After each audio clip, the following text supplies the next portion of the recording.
A man ordered a voice, automated robot car that does anything he tells it to do correctly without any error. He got the car and became very proud of what the car could do without mistakes. One day, he was home, and his wife told him to tell the car to go and pick the children from school as she was very tired. The man agreed and said to the car, "Car, go and bring my children from school."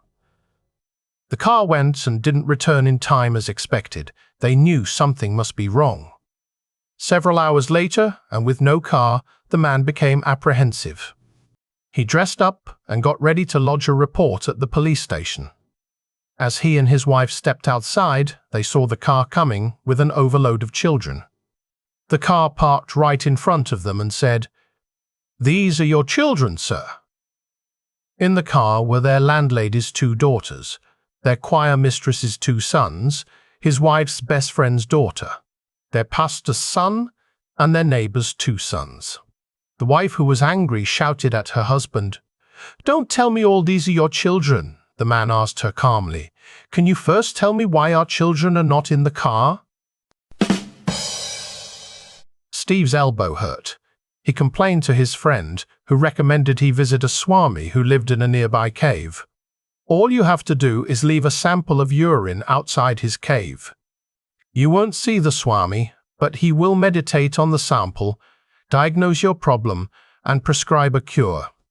It's fucking incredible. He's never wrong, and it costs only $10. Steve figured he'd give it a shot.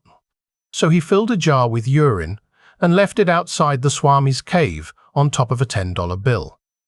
When he returned to the cave the next day, there was a note that said, "You have tennis elbow. Soak your arm in warm water. Don't do any strenuous exercise. It will heal in a week." Later that evening, Steve started to suspect that the whole Swami thing just might be a prank his friend was pulling. He could have easily written the note and left it outside the cave himself. What a jerk! Well, 2 could play this game.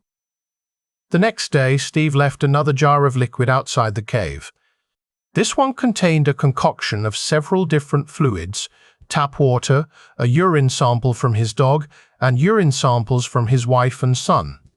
To top it off, he jerked off in it, shook the whole thing up, and left it outside the cave with $10.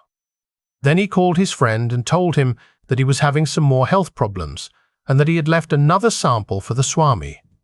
The next day, Steve returned to the cave and found a note that said, "Your tap water has high levels of lead. Get a water purifier. Your dog has worms. Get him vitamins. Your son is hooked on meth. Get him into rehab. Your wife is pregnant with twins. They aren't yours. Get a lawyer. And if you don't stop jerking off, your tennis elbow will never get better."